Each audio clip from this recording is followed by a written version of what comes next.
વિદ્યાર્થી મિત્રો કેમ છો? આ ઓનલાઈન એજ્યુકેશન શિક્ષણની અંદર હું ક્રિએટિવ સ્કૂલ વતી આપનું હાર્દિક સ્વાગત કરું છું. તો આજે ધોરણ 10ની અંદર સામાજિક વિજ્ઞાનમાં ચેપ્ટર નંબર 8 વિશે આપણે અભ્યાસ કરીએ છીએ. તો ચેપ્ટર નંબર 8 છે એ કુદરતી સંસાધનો. આપણે એમાં આગળના બંને વિડીયોની અંદર થોડોક કે સંસાધનો ઉપયોગ, સંસાધનોના પ્રકારો, 3 રીતે પ્રકારો પાડી અને આગળના વિડીયોની અંદર આપણે અભ્યાસ કરી ચૂક્યા છે કે માલિકીના આધારે, પુનઃપ્રાપ્તિના આધારે અને વિતરણને આધારે. એ ત્રણેય આપણે કોષ્ટકોના આધારે આપણે અભ્યાસ કરી ચૂક્યા છે. અત્યારે આપણે સંસાધન છે એ સંસાધનોનું આયોજન અને સંરક્ષણ કઈ રીતે થવું જોઈએ એની વિચારવું જોઈએ. આપણે કહીએ છીએ ને, જો નહીં વિચારીએ તો ભવિષ્યની અંદર આપણે માઠા પરિણામો ભોગવવા પડશે. તો આપણે પ્રશ્ન તમારે પૂછાય 2-3 માર્કની અંદર તો કે આપણે પાસે જે સંસાધનો છે એ બધા સંસાધનો કુદરતી છે. તો આ કુદરતી સંસાધનોનું આયોજન અને સંરક્ષણ માટે કઈ બાબતો વિચારવી જોઈએ. તો એક પછી આપણે વિચાર જોશું અને આપણે એને અભ્યાસ કરતા જઈએ. તો જોઈએ આપણે એની અંદર કે માનવીની જરૂરિયાતો અમર્યાદિત છે ત્યારે કુદરતી સંસાધનો મર્યાદિત છે.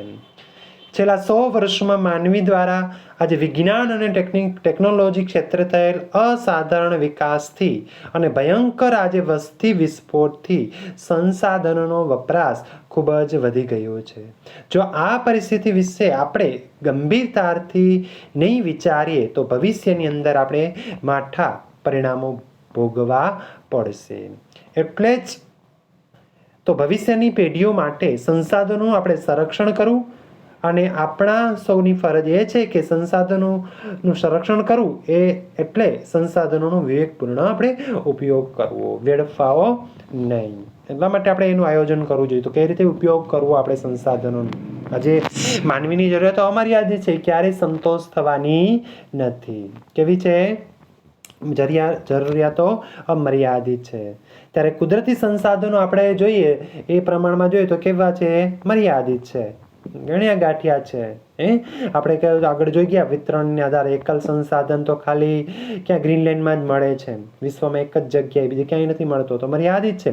તો આજે છેલ્લા 100 વર્ષની અંદર સાથે ટેકનોલોજીનો પણ એટલો વિકાસ થયો, વિજ્ઞાન અને ટેકનિકલ ક્ષેત્રે અસાધારણ વિકાસથી, અને સાથે શું થયો? આપણો વસ્તી વિસ્ફોટ, વસ્તી વધારો પણ એટલો વધતો ગયો. આપણે ભારત દેશ બીજા નંબરે છે. તો બધાની જરૂરિયાતો સંતોષવા માટે આ સંસાધનો છે કુદરતી એ મર્યાદિત પ્રમાણમાં છે. તો આજે વસ્તી વધારાને કારણે ખૂબ જ વધી ગઈ છે. તો આ પરિસ્થિતિ વિશે આપણે જો આયોજન નહીં બનાવીએ, સંસાધનોની જાળવણી નહીં કરીએ, સંરક્ષણ નહીં કરીએ તો આપણા બધા આવતી પેઢીના તો કેવા માઠા પરિણામો એ લોકોએ ભોગવવા પડશે. કારણ કે સંસાધનો વગર આપણી જરૂરિયાતો નહીં સંતોષી શકાય. તો આપણે વસ્તી વધારે છે, જરૂરિયાતો અમર્યાદિત છે, સામે કુદરતી સંસાધનો મર્યાદિત પ્રમાણમાં છે. તો આપણે ગમે એમ એને વેડફી નાખશો, ગમે એનો ઉપયોગ કરશો તો ભવિષ્ય માટે એ ખતમ થઈ જશે. એટલે જ આપણે આ ભવિષ્યની પેઢી માટે આ સંસાધનોનું આપણે જાળવણી કરવાની છે, સંરક્ષણ કરવાનું છે, જાળવણી કરવાની છે. એટલે આપણી એ સૌની ફરજ છે કે દરેક સંસાધનો વિશે આપણે જાળવવાના, કેળવવાના અને એનું આયોજન કરવાનું, એનો આપણે સંસાધનોનું છે એનો વિવેકપૂર્ણ ઉપયોગ કરવાનો. એ જ મહત્વની બાબત છે.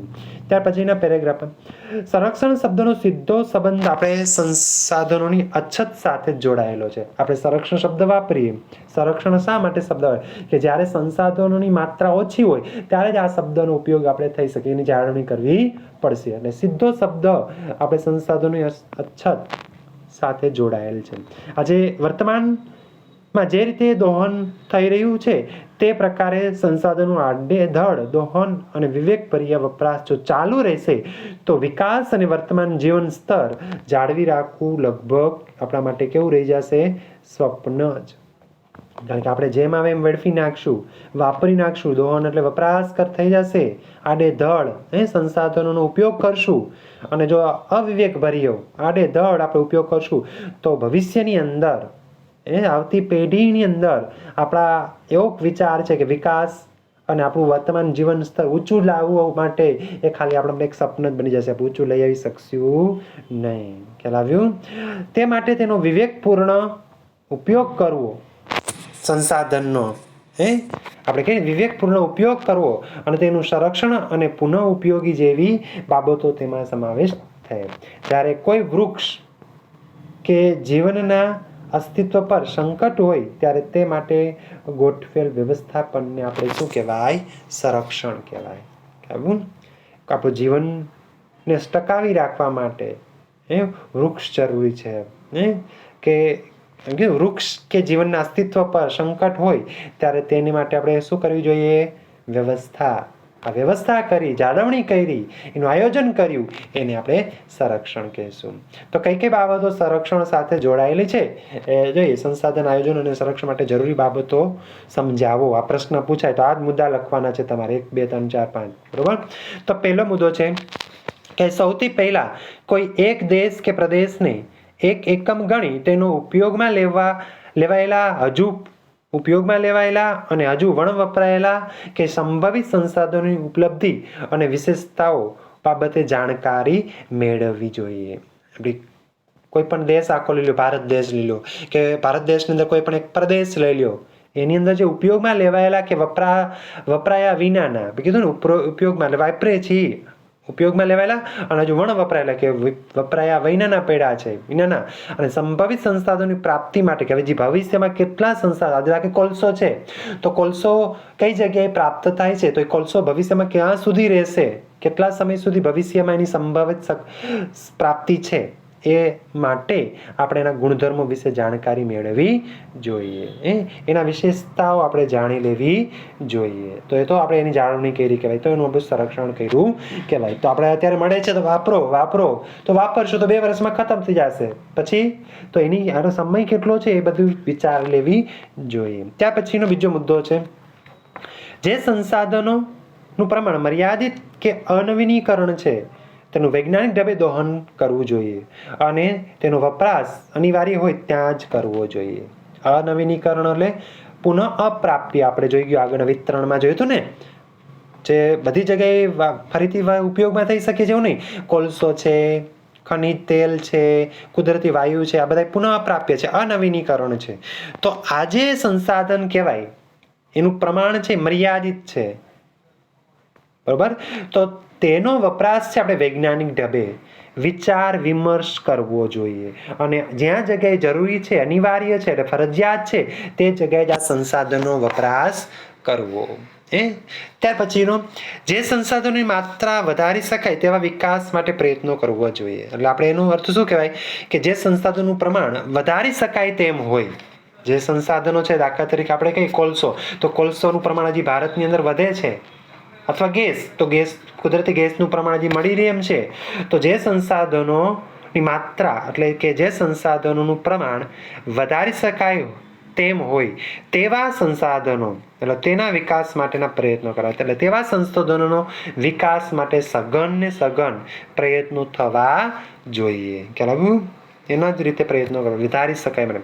ત્યાર પછીનું, જે સંસાધનો વર્તમાનમાં સોંઘા કે સહજ ઉપલબ્ધ હોય તેને વેડફવાને બદલે ભાવિ જરૂરિયાત માટે કરકસર કરી સાચવવા જોઈએ. આજે પાણી આપણે એમ કહીએ સસ્તું છે તો પાણી વાપરવા જ મનશો, ગમે એમ ઢોરશો તો એક સમય પાણીની ઘટ આવશે. આપણે કહીએ ને, જે સંસાધનો સોંઘા એટલે સસ્તા, સોંઘાનો મતલબ શું થાય? સસ્તા, અને સહજ એટલે સુલભ. સસ્તા અને સુલભ હોય તેમને ફાવે તેમ વાપરવાને બદલે ભવિષ્યની જરૂરિયાત માટે, આપણે ફાવે એમ વાપરવા નથી, ઉપલબ્ધ હોય તેને વેડફવાના નથી, મન ફાવે એમ વાપરી નાખવાના એવું નથી, પણ ભવિષ્ય માટે જરૂરી માટે એની કરકસર કરવાની છે, એની જાળવણી કરવાની છે, એને સાચવવાના છે, એ રીતે એનો ઉપયોગ કરવાનો છે. ખ્યાલ આવ્યું? તો આ તો આપણો. ત્યાર પછીનો મુદ્દો કે જે સંસાધનો છે એ મર્યાદિત માત્રામાં ઉપલબ્ધ છે તેવા સંસાધનો જાળવી રાખવા, તકનીકનો વિકાસ દ્વારા તેના વૈકલ્પિક સ્ત્રોતની શોધ લાંબા ગાળે વધારે ફાયદાકારક છે. આજે ઘણા બધા સંસાધનો ખૂટવાને આરે છે, આપણે કહીએ ને વિરલ સંસાધન છે, જેની પ્રાપ્તિ મર્યાદિત છે, તો એવા સંસાધનો માટે તેમને જાળવી રાખવાના છે અને એ સંસાધનો માટે ટેકનોલોજીનો ઉપયોગ કરી તેના વિકલ્પો શોધવા. આજે આપણે કહેતા હતા કે ખનિજ તેલ છે, ડીઝલ છે, પેટ્રોલ છે, એ ખૂટવાને આરે છે, તો એનો માટે વિકલ્પ શોધ્યો, ગેસ આવ્યો, CNG ગેસ આપ્યો ને, તો એનો વૈકલ્પિક શોધવો, એ માટે સંશોધન અને સંસાધનોનો લાંબા ગાળે ફાયદાકારક બનશે. એના વિશે સંશોધન કરો, ટેકનિક વિકાસ કરો. સંશોધન, ટેકનિકલ એટલે સંશોધન કરી અને એ માટે વિકાસના વૈકલ્પિક સ્ત્રોતો શોધો અને એથી આપણને લાંબા ગાળે ફાયદાકારક થશે. ત્યાર પછીનું, સંસાધનોના સંરક્ષણ માટે તંત્ર દ્વારા જરૂરી કાયદા કે નિયમો બનાવી તેનું અમલીકરણ કરાવવું જોઈએ. આજે સરકાર જેમ આવે એમ સંસાધનો અથવા લોકો સંસાધનો ઉપયોગ કરે છે, તો સરકારે એના વિશે આપણે શું કરવા જોઈએ? નિયમો બનાવવા જોઈએ, કાયદાઓ બનાવવા જોઈએ અને એ જે કોઈ ગમે એમ વેડફે તો તેની સખ્તાઈથી અમલ કરવો. આજે સરકારે સંસાધનોના સંરક્ષણ માટે નવા નવા નિયમો બનાવો, કાયદા બનાવો કે જેથી કરીને દુરુપયોગ થાય નહીં, ગમે તેમ વાપરી શકે નહીં. બરાબર. ત્યાર પછી છેલ્લો મુદ્દો કે નાગરિકોને સંસાધનના વિવેકપૂર્ણ ઉપયોગ સાથે જોડાયેલી તમામ બાબત અંગે વાકેફ કરી જનજાગૃતિ કેળવવી જોઈએ. આજે લોકો, નાગરિકો છે, એને જાગૃત કરવા, એને જાણકારી આપવી, વાકેફ કરવા એટલે એને જાગૃતથી માહિતી આપવી. જનજાગૃતિ રેલી કાઢો, કોઈ નાટક કરો, કે સંસાધનોનો વિવેકપૂર્ણ ઉપયોગ સાથે સંકળાયેલ તમામ બાબતો પ્રત્યે નાગરિકોને જાણકાર કરવી જોઈએ. જે નાગરિકો છે એ અજાણ છે એટલે આપણે ગમે એમ વાપરે છે, પણ એ સંસાધનોનો ઉપયોગ કરવા માટે એને બધેથી વાકેફ કર્યા હોત, એના માટે જાગૃતિ લાવી હોત. આપણે જાગૃતિ લાવવા માટે સૌથી પહેલી મહત્વની બાબત આપણા શાળા લેવલે જે અભ્યાસક્રમની અંદર મૂક્યું છે એ જ મહત્વની બાબત છે કે આવતી ભવિષ્યની પેઢી છે એ બાળકો છે, તો બાળકો આને સમજે સારી રીતે અને એનો અમલ કરે કે આપણે સંસાધનો છે આવતી પેઢી માટે રાખવાના છે અને એનો એટલો જ ઉપયોગ કરવો જોઈએ. તો આપણે સંસાધનો કેળવાશે. ચાલો, તો અહીંયા આ પ્રશ્નો પૂરો થાય છે. હવે ત્યાર પછી છે જમીન નિર્માણ. જમીન કેવી રીતે બને, આપણી પૃથ્વી, કે સામાન્ય રીતે ભૂસપાટીનું જે ઉપલું પડ જેમાં વનસ્પતિ ઉગે છે તેને આપણે જમીન તરીકે ઓળખીએ છીએ. આપણે જે ઉપલી સપાટી પડ કહીને એને આપણે જમીન કહીએ. જમીન પૃથ્વીના પોપડા પરના અનેકવિધ કણોથી બનેલી એક પાતળું પડ હોય છે.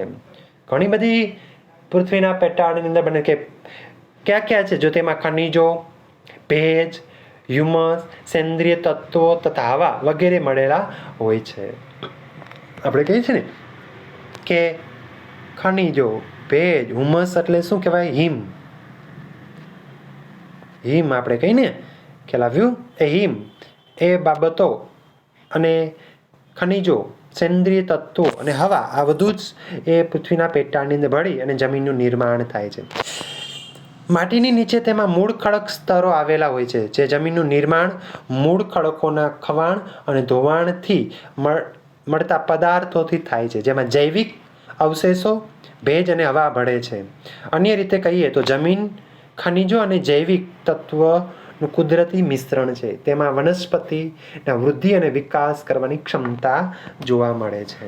આજે કહીએ છીએ કે જે કાંઈ જમીનનું નિર્માણ છે એ પોતાના જે જમીનની પૃથ્વી છે એ મૂળ ખડકોના ખવાણ, ધોવાણ અને એ પદાર્થોથી જ થાય છે. કાપ, માટી, કાકડા, આ ખવાય અને એની અંદર જે પદાર્થો ભળે, જે જૈવિક અવશેષો ભળે, જૈવિક અવશેષો એટલે કે ભેજ, હવા, હિમ, સેન્દ્રિય તત્વો, ખનિજો, અન્ય આ બધું જ બાબતોમાં એમાં ભળી અને કીધું ને જમીન, ખનિજો અને જૈવિક આ બધાનું કુદરતી મિશ્રણ છે અને તેમાં જે મિશ્રણ બનીને એક પડ બને છે અને એમાં વનસ્પતિ વિકાસ, વનસ્પતિનો વૃદ્ધિ કરવાની ક્ષમતા એ નિર્માણ થાય છે. એ જમીનનું નિર્માણ કહેવાય. બરાબર. ત્યાર પછી જમીન એટલે શું આપણે કહીએ ને, આવડે જોઈ ગયા જમીન એટલે કે પૃથ્વીના પોપડાની સૌથી ઉપરની સપાટી કે પડ, જેને આપણે જમીન કહીએ છીએ. પૃથ્વીના ઉપરનો જે પોપડો છે એને આપણે શું કહીએ? જમીન કહીએ આપણે. પણ તેમાં વનસ્પતિના વૃદ્ધિ અને વિકાસ માટે જરૂરી એવા ખનિજ દ્રવ્યો અને જૈવિક દ્રવ્યો આવેલા હોય છે. માટીની અંદર શું ભળેલું છે? કારણ કે તો જ આપણે જે કાંઈ બીજ વાવીએ છીએ તરત પાંખો પણ ફૂટે છે અને ડાળીઓ ફૂટે છે, એનો વૃદ્ધિ થાય છે, એનો વિકાસ થાય છે. ખનિજ દ્રવ્યો અને જૈવિક દ્રવ્યો, હવા, ભેજ, આપણે કહીએ ને સેન્દ્રિય તત્વો, આ વગેરે એમાં જમીનના પડની અંદર પડેલું છે. જોકે તેનું પ્રમાણ બધી જમીનમાં એક સરખું હોતું નથી. સ્વાભાવિક વાત છે. આપણે કહીએ છીએ આ જે એક સરખું પ્રમાણ જોવા મળે નહીં. આપણે કહીએ છીએ ને કે ભારતની જમીન કેટલા પ્રકારની અંદર વિભાજિત 8 પ્રકારો પડ્યા છે. કાળી જમીન, રાતી જમીન, કાપની જમીન, લેટેરાઇટ જમીન, રણ પ્રકારની જમીન, બધી એક જગ્યાએ સરખું જોવા મળશે ને. આમ જમીન એટલે સેન્દ્રિય પદાર્થ યુક્ત ઝીણા કણોવાળો પોચો ખડક પદાર્થ.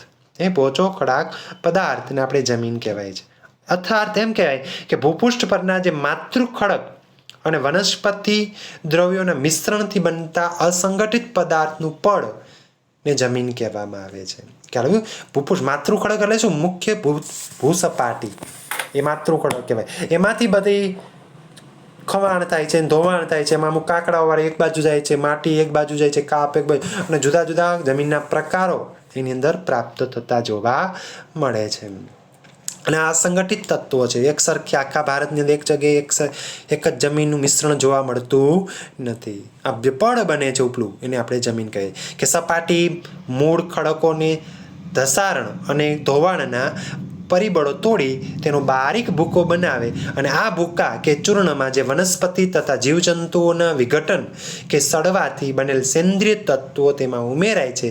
અને આ જે સેન્દ્રિય તત્વો એ વનસ્પતિના વિકાસમાં મહત્વની ભૂમિકા ભજવે છે. બધી જગ્યાએ એક સરખા પાક નથી થતા, એક જગ્યાએ વનસ્પતિ નથી ઉગતી. જોકે મૂળ ખડકને તોડ્યા, કીધું ને, મૂળ ખડકોના ઘસારણ અને ધોવાણ, જમીન છે એ ધોવાણી છે, એ પરિબળોને તોડી નાખ્યા અને બારીક ભૂકો બન્યો. વરસાદ દ્વારા, પવનો દ્વારા જે કાંઈ ધોવાણ થાય છે જમીન, એ ભૂકો બને છે. અને ભૂકા કે ચૂર્ણમાં શું ભળ્યું? વનસ્પતિ તથા જીવજંતુના વિઘટન, સડવું અને સેન્દ્રિય તત્વો તેમાં ઉમેરાણા. અને આ જે સેન્દ્રિય તત્વો વનસ્પતિનો શું કરશે? વિકાસ, મહત્વની ભૂમિકા ભજવે છે. તે માને જમીનનું નિર્માણ થાય છે. જમીન નિર્માણના સમયગાળાના સંદર્ભે જે તે આબોહવાની અસર એટલી જ મહત્વપૂર્ણ અને વ્યાપક હોય છે. આજે જે જમીન નિર્માણ છે, આપણે ભારતની જમીન છે, ભૂપૃષ્ઠ મોસમી પાક લઈએ છીએ તો એ આપણને એની આબોહવા પણ અસર કરે છે. આપણે જો જમીનમાં એ મહત્વનો અને વ્યાપક ભાગ ભજવે છે કે તે આબોહવાવાળા પ્રદેશના વિભિન્ન પ્રકારના ખડકોમાંથી બનતી જમીન લાંબા ગાળે એક જ પ્રકારની હોય છે. એમાં કોઈ ફેરફાર થશે નહીં. જે કાંઈ જમીનનું નિર્માણ થાય છે, ખડકમાંથી બનતી જમીન એ લાંબા ગાળે સુધી એક જ છે. રાતી જમીન તો રાતી જ રહેશે, કાળી જમીન તો કાળી જ રહેશે. રણ પ્રકારના, આજે કચ્છમાં રણ તો રણ જ રહે છે, એમાં કોઈ ફેરફાર થયો નથી. એટલે કે એક જ પ્રકારના માતૃખડોમાંથી ભિન્ન ભિન્ન આબોહવાવાળી બનનાર જમીન અલગ અલગ પ્રકારની હોય છે. પેટાળ એક છે પૃથ્વીનું પેટાળ એક છે. એક જ માતૃખડકમાંથી જુદી જુદી આબોહવા, જે આબોહવા અલગ અલગ છે, તો એને જમીનની આબોહવા મુજબ અલગ અલગ થશે. જમીન અલગ અલગ પ્રકારની હોય છે. તેથી જમીનના પ્રકારો, તેના રંગ, આબોહવા, માતૃખડકો, કણરચના, એની ફળદ્રુપતા જેવી બાબતોને ધ્યાનમાં રાખીને આપણે એના પ્રકારો પાડવામાં આવે છે. ખ્યાલ આવ્યું? આજે જો એનો રંગ, આબોહવા, માતૃખડક, કણરચના, ફળદ્રુપતા, આ બધી બાબતોને ધ્યાનમાં રાખી. પડ એક જ છે, ખંડ એક જ છે, પણ એના જમીનના પ્રકારો જુદા જુદા શા માટે જોવા મળે છે? કારણ કે અહીંયા આબોહવા જુદી જુદી છે. ખ્યાલ આવ્યું? કણરચના જુદી જુદી છે, ફળદ્રુપતા જુદી જુદી છે, એ માટે એના પ્રકારો પણ અલગ અલગ પડશે. જે નેક્સ્ટ વિડીયોની અંદર આપણે અભ્યાસ કરશું, જેના પ્રકારો છે એ. ખ્યાલ આવ્યું?